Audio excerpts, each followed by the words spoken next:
Okay, Assalamualaikum.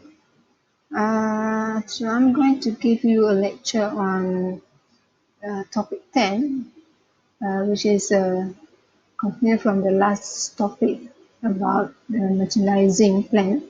So this topic will focus more on how to implement all the plans that has been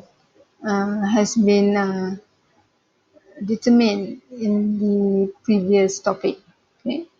So the first thing that we are going to look is on the 8 sequential steps in implementing merchandise plan.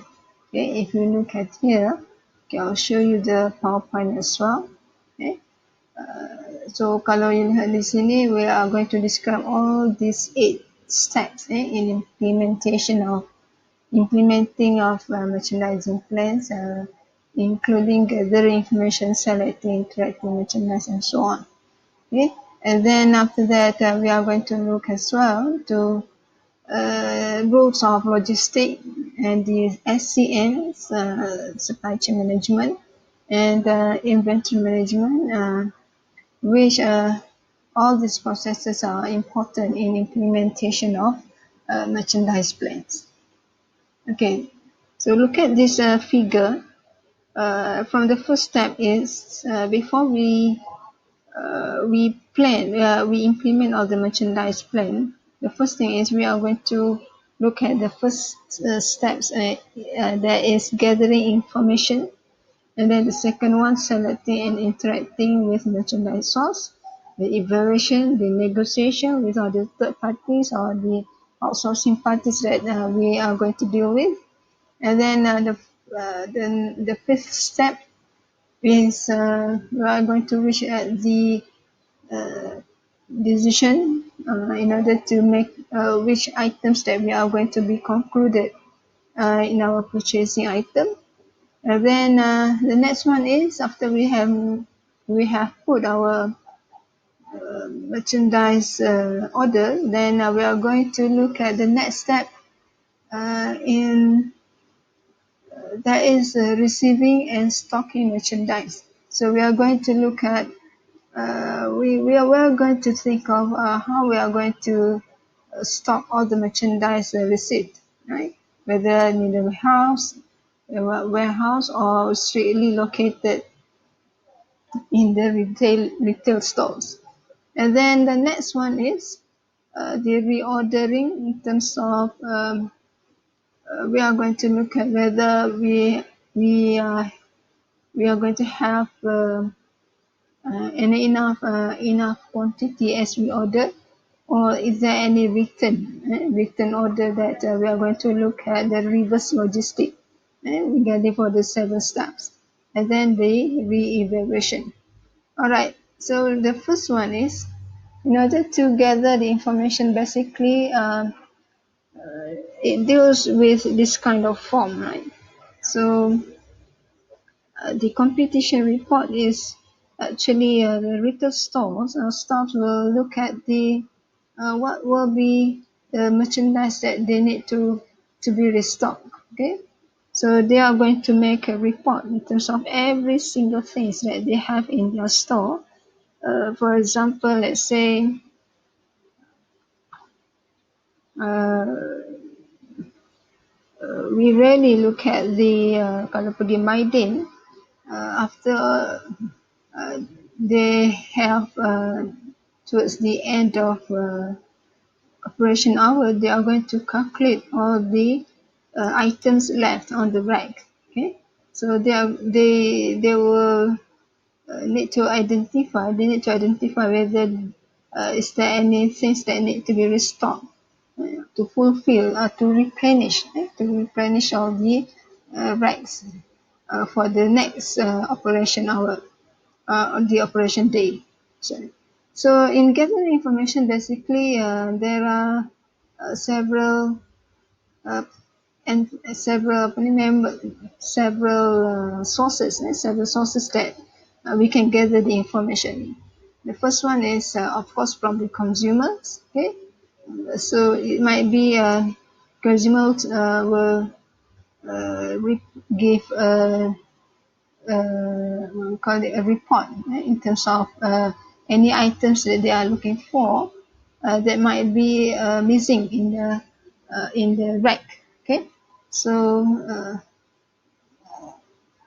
that will be the good information that we are going to have. Right? All right. Then the next one is suppliers. Okay, suppliers are the manufacturers or wholesalers.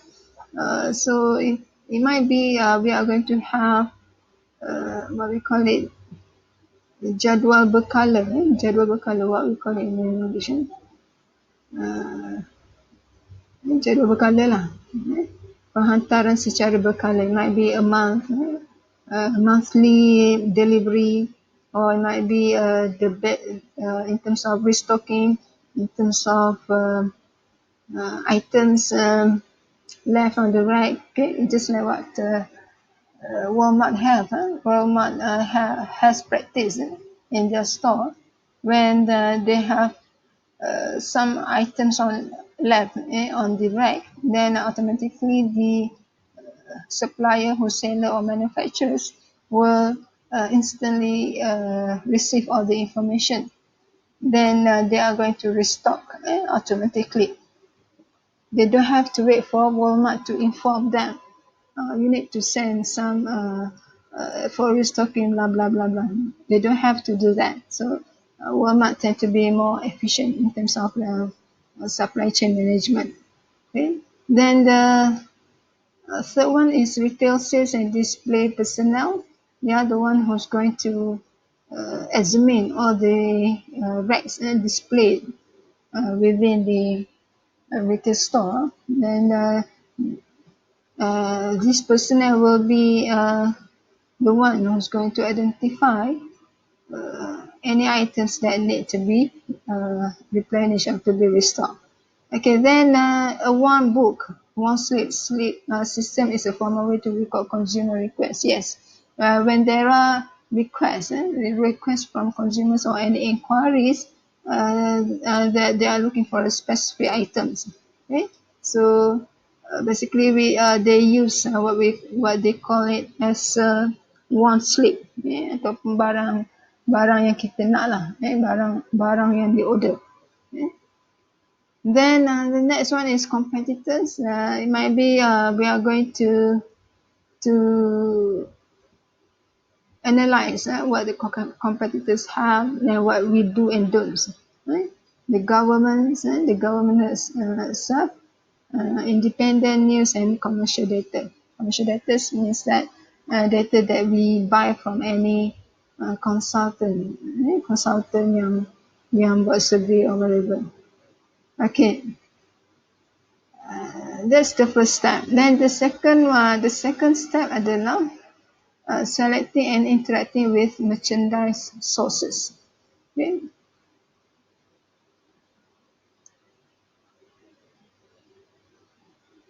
So after we identify all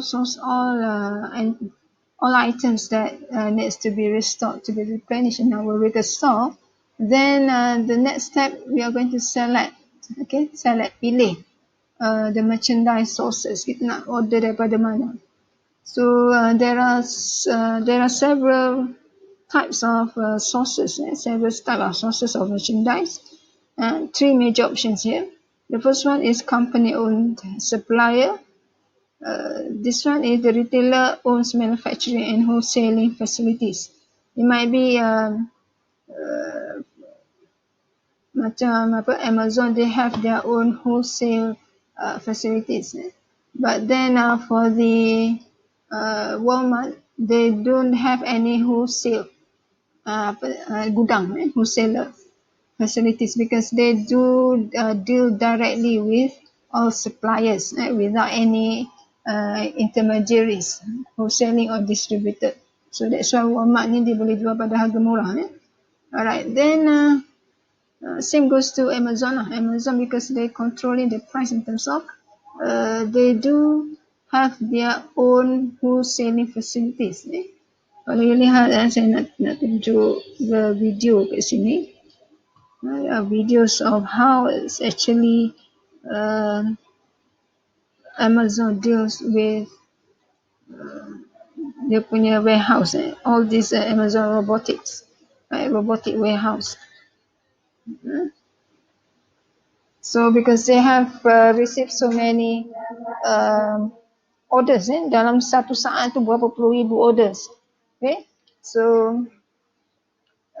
they need to have some kind of a very efficient management in terms of dealing with all the orders yang masuk. So semua guna pakai robotik ni.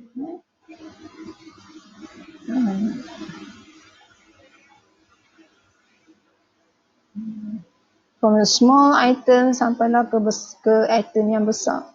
Everything has been handled by the robotic. Takjub kita tengok.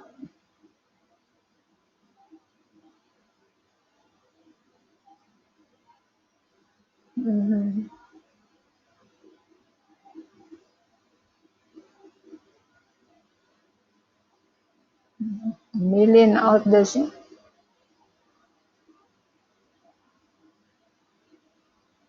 Okay. I think that's enough. Okay. So the second one is an outside regular use supplier is not owned by the retailer. Ni yang macam saya kata tadi lah, those who has partnering agreement with a retailer. Bunyi lagi.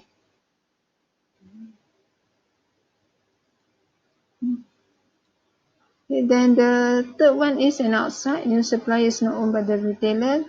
And then the retailer has not bought, tak pernah beli daripada supplier baru.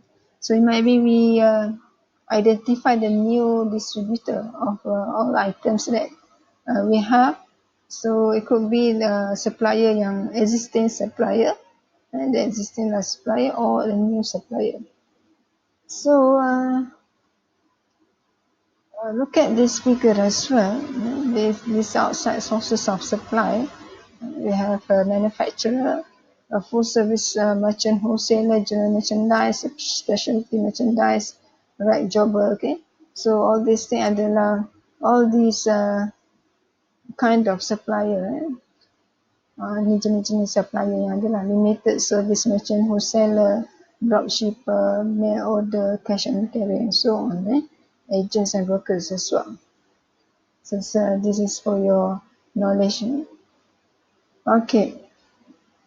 Then the next step adalah we are going to have an evaluation. Evaluation in terms of evaluating all the merchandise that we are going to put as an order. So this procedure melibatkan inspection, sampling and description.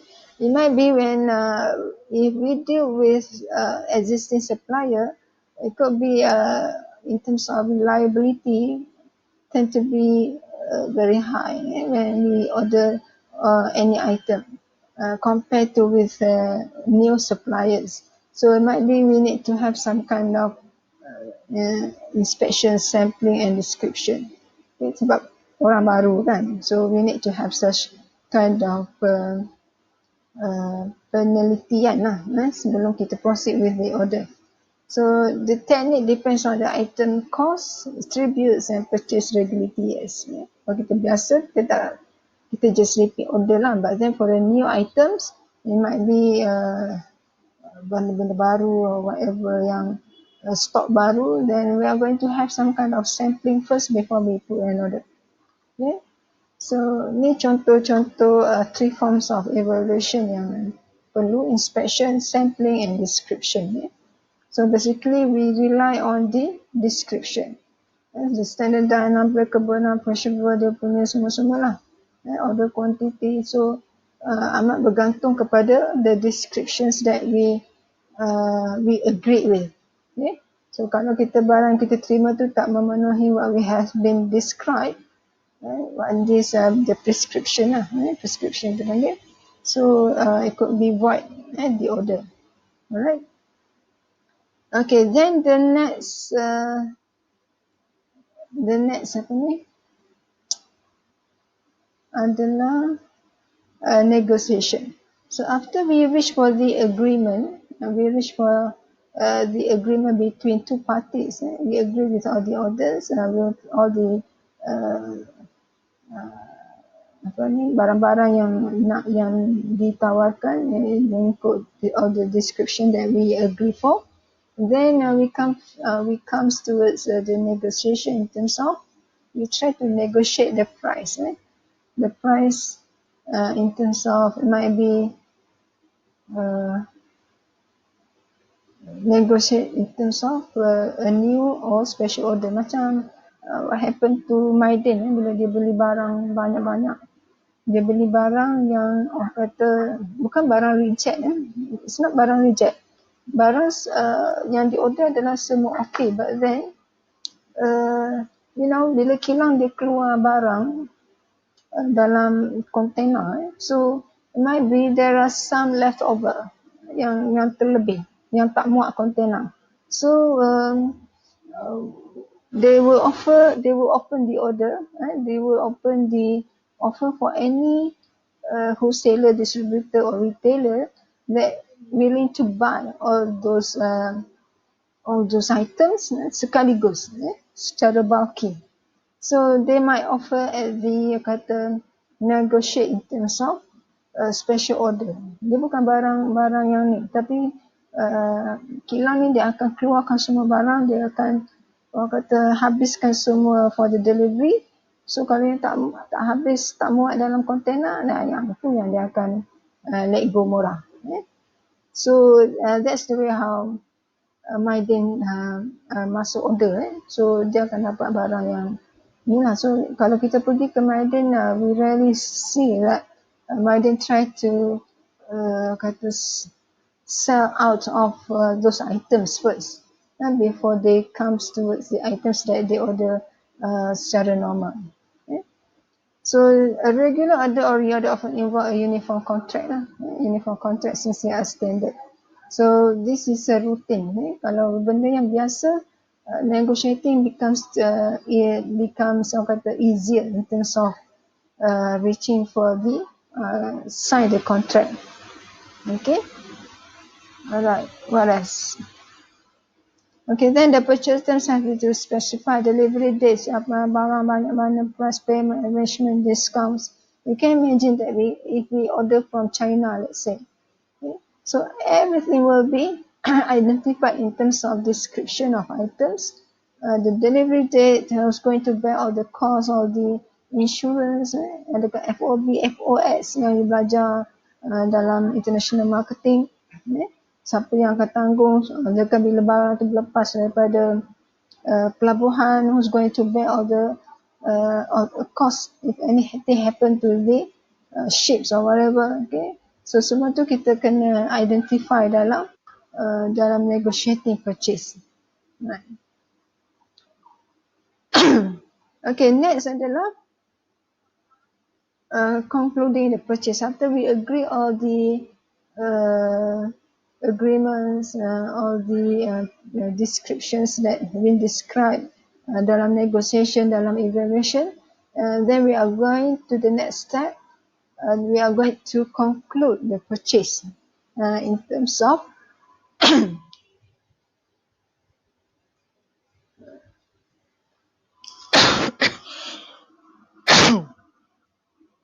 okay, in terms of so everything orang kata kat sini, kalau yang biasa, large retailers, terms they deal with purchase adalah semua computerized one. Mereka bagi smaller retailers, for example, kalau kita order from China, then everything will be doing manually. So, but then if we are a regular customer, the process might be kata lebih mudah lah in terms of dia punya steps will be simplified. Okay. Alright. So sama jugalah, you belajar dalam IB in terms of bill of payment, kalau you still remember, macam dalam global marketing, dalam global marketing, when we deal with the contract with overseas, how they're dealing with all the processes, it becomes easier when we are kata a vendor yang biasa dengan kita, we are a regular customer. But then kalau kita orang baru, the first time we deal with, then the process might be very very tedious lah, very sukar, because retailer dan juga wholesaler dia tak nak ambil risk because of if anything happen, so vendor dan juga retailer need to come up to kata settle all the discrepancies in terms of who's going to kata be entitled for the kerosakan barang ke or whatever, for any damage lah. Okay, then next adalah number 6. After we conclude in the purchase dan kita buat kita dah setuju dengan order, then the next adalah kita akan tunggu barang sampai, receiving and stocking the merchandise. So they are going to think of how's actually the receiving dan juga how's to stock all the merchandise yang arrived. So maybe kalau barang tu sampai dalam setengah loyok boleh lah juga kan. Tapi kalau barang-barang yang sampai bertan-tan, sekali order 10 tan, say for example kalau you buka Alibaba ke apa, saya pernah buka juga Alibaba, nak order pasir kucing kan. Minimum order pun 1000 ton. 1000 ton tu maksudnya 10,000 kilogram. So you can imagine that how kita nak deal with all the receiving and stocking, nak simpan mana. So kalau macam Madden, they have their own warehouse, dekat Cendering ada warehouse there, the gudang. So all these things that need to be think of in terms of receiving items, Malaysia, one important thing, technology. So we are going to use the technology that's what we call as a RFID, Radio Frequency Identification Systems. So using the RFID, tahu tak RFID apa? Anda tak dalam slide. RFID, it's just macam barcode scanner lah. Barcode scanner.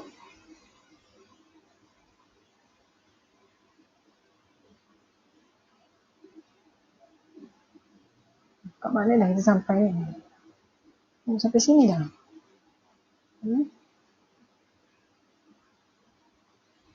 Mungkin barcode scanner yang kita tengok dekat internet lah. RFID.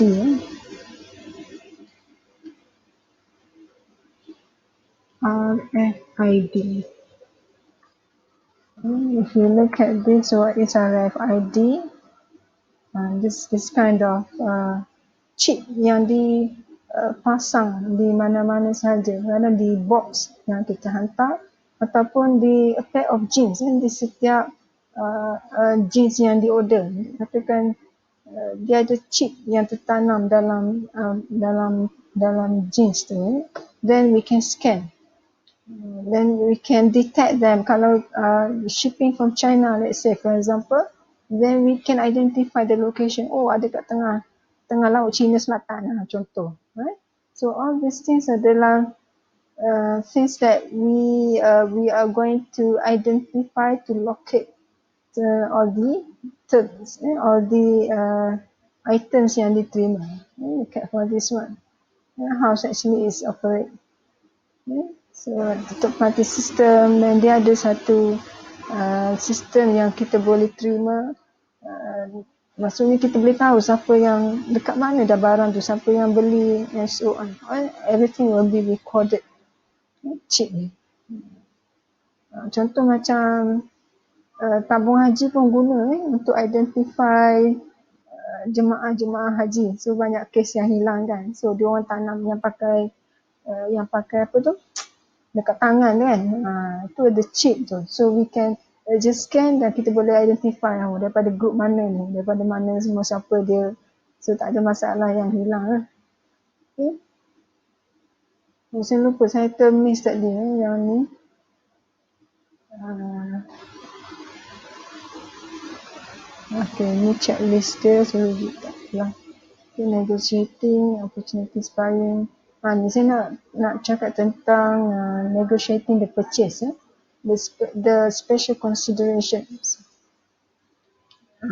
Ni yang that I have explained to you in terms of close out, bankruptcies, overstocks, cancel orders, then assorted lot size and colours. So it depends on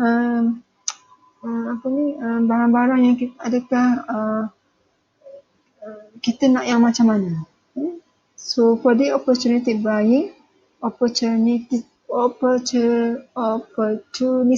buying, so dia macam Maidin tadi lah, dia ambil advantage Maidin ambil advantage in terms of overstocks or cancel order or whatever yang membolehkan dia beli pada harga special discount. Then the second thing adalah about this slotting allowances. Slotting ni maksudnya kalau kita lihat di pasar raya kata di Maidin tadi, so we are going to look at how's actually the products being slotted on the rack, okay, on the grocery shelf space. Barang siapa duduk kat depan, barang siapa duduk dekat tempat yang hot rack, okay. So everything kita panggil sebagai slotting phase. They actually manufacturer needs to pay for it. Okay, look at this example here. Okay, for this slotted, the case against paying for the shelf space. So in order to be kalau dalam peti freezer tu, to be display pada barisan terhadapan sekali, so they need to pay for this. Manufacturer needs to pay for this shelf space. Ini yang kita panggil sebagai grocery shelf space, the hidden wall. So for the marketer, these things tend to be increase the cost of products because they do have to pay for it in order to make sure that their items will be the one and the first one is going to be displayed, to be exposed to customers. Okay, look at for this one, slotting fees or slotting allowances, fees that manufacturers pay retailers to appear on their scarce shelves.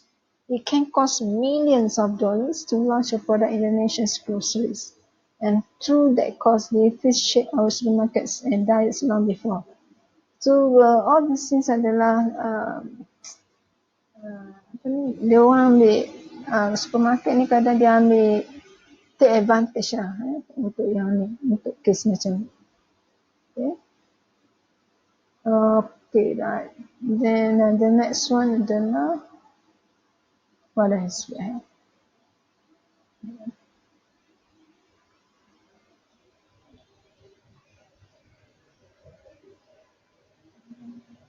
Okay, then next adalah reordering merchandise. Itu yang ketujuh. So, kenapa berlakunya reordering proses adalah because of if the retailer agree to purchase more than once, mungkin dia masuk order beberapa kali. So sekali tak cukup untuk satu pusing roll out, untuk roll out for the category of delivery stock, delivery space tadi.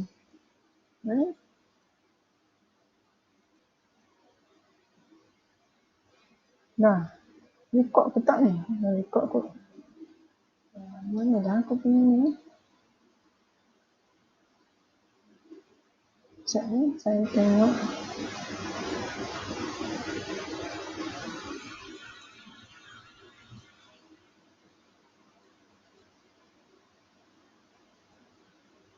Hilang lah.